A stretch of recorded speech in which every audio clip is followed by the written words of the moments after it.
अहलदल किस्त number 4।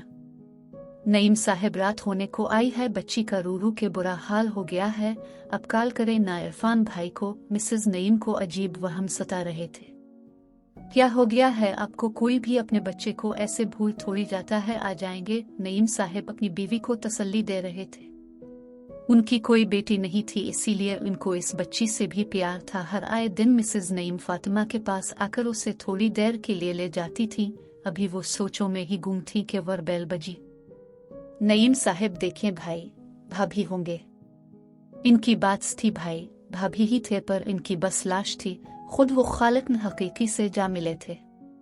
Mrs Naeem के ऊपर तो सख्ता तारी हो गया था। नईम साहब ने ही उनको होश दिलाया तो वो रोने लगी और अंदर जाकर बच्ची को ले आई थी। मम्मी मम्मी, मनी रो रही है। 12 साला हसन अपनी माँ को हिलाकर बिला रहा था।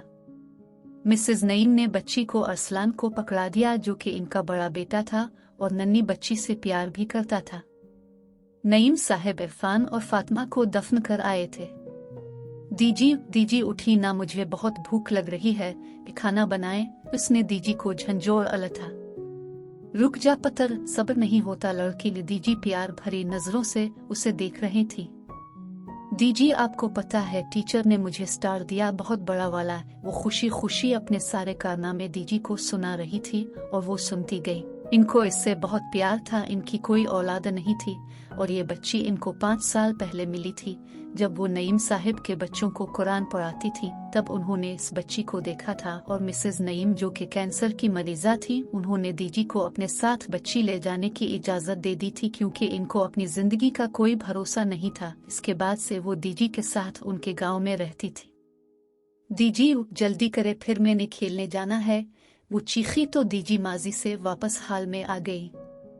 ये देख, मैंने अपनी पतरी की पसंद के आलू के पराठे बनाए हैं। दीजी अपने और उसके लिए प्लेट में अलकर ले आई थी। बस दीजी, और बहुत खालिया में जा रही हूँ खेलने। वो हाथ धोते हुए बोली। अल्लाह हाफिज दीजी। अस्सलाम अलैकुम दीजी। अरसलान और हसन दीजी के पास आए थे और दीजी हैरान हो गई थी। वालेकुम अस्सलाम। बैठो पतरू, आराम से बैठो। दीजी, मैं हसन को आपके पास इसलिए लाया हूँ कि ये आपसे कुरान पढ़ना सीखे और नमाजों का पाबंद बने। माशाअल्लाह बेटा, अल्लाह जिसे चाहे हिदायत देता है। मैं जरूर अपने पत्थर को पढ़ाऊंगी। दीजी खुश हो गई थी। मैं रोज रायोर के साथ इसे भेज दिया करूंगा। इसी वक्त ठीक है दीजी? हाँ बेटा, जब चाहे आ जाए। दीजी गेट की तरफ देखते हुए बोले थी, जहां से रोई रोई बच्ची अंदर आई थी। दीजी, वो बहुत गंदे बच्चे हैं, मैं को मारते हैं। हसन को अब भी वो छोटी मनी याद थी। मनी भाई देखे, मनी मिल गई। हसन बेताबी से अपने भाई को बोल रहा था और अरसलान खामोश बैठा था, क्योंकि वो हसन का प्यार और मोहब्बत नहीं भूला था जो इसने मनी को दिया था। मनी मुझे पहचाना? हसन इसके पास आकर इससे पूछ रहा था और वो नफी में सर हिला गई। हसन, ये कैसे पहचानेगी तुम्हें? ये इस वक्त 2 साल की बच्ची थी।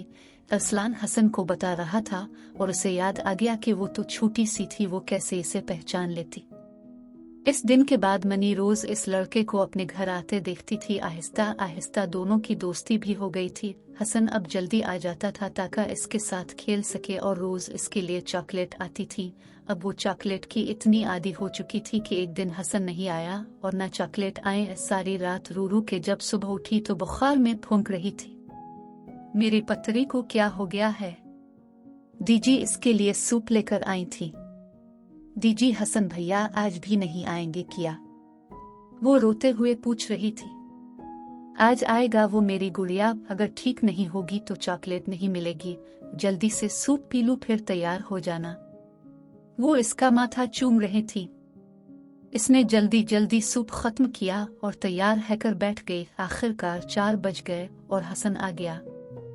हसन भैया, मैं अब से नाराज हूँ, अब कल नहीं आए। आपको पता, मैं सारा दिन रोती रही हूँ। वो ऐसे बता रही थी जैसे कोई कारनामा सर अंजाम दिया हो। अच्छा, मेरी मनी की ये रही है सारी चॉकलेट, वो इसे पकड़ाते हुए बोला और इसके हाथ की हिद्दत से ही असको पता चल गया कि असको बहुत तेज बुखार है। यार, असको तो बहुत तेज बुखार है, क्या करे? हसन अब अपने दोस्त से पूछ रहा था जो उसके साथ ही आया था दीजी से मिलने। इसकी दीजी कहाँ है? हसन का दोस्त इससे पूछ रहा था। मुझे क्या पता, मैं खुद तेरे साथ आया हूँ। वो उसको बताने के साथ ही मनी की तरफ मुड़ा। मनी, तुमको पता है दीजी कहाँ है?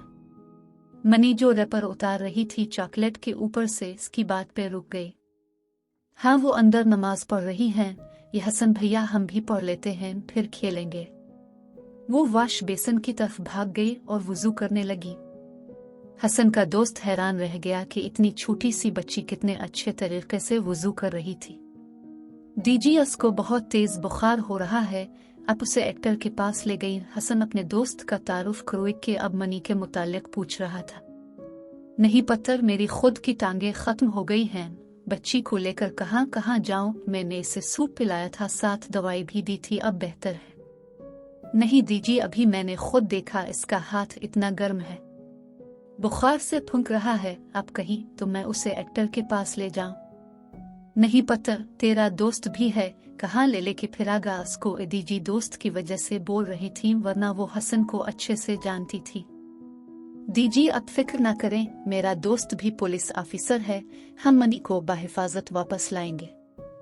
आखिरकार दीजी को इजाजत देनी पड़ी क्योंकि हसन मान ही नहीं रहा था मनी को बुखार में छोड़कर जाने के लिए, और अब वो दोनों के साथ बैठी क्लिनिक में अपने बुलावे का इंतजार कर रही थी।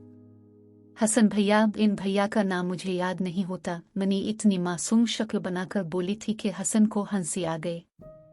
क्यों नहीं याद हो रहा मनी? इंग्लिश नहीं आती तुमको? अब की बार हसन का दोस्त ही इससे सवाल कर रहा था और हसन की खीखी नहीं बंद हो रही थी। नहीं भैया, वो क्या होती है? हसन का दोस्त भी हंस रहा था, जो हंसना भूल चुका था। हसन के लिए यह बात हैरान कुन थी कि जब से वो इस शख्स से मिला था कभी इसे हंसते हुए नहीं देखा था, और आज वो पहली बार उसकी हंसी देख रहा था, वो भी एक छोटी सी बच्ची की बातों पर।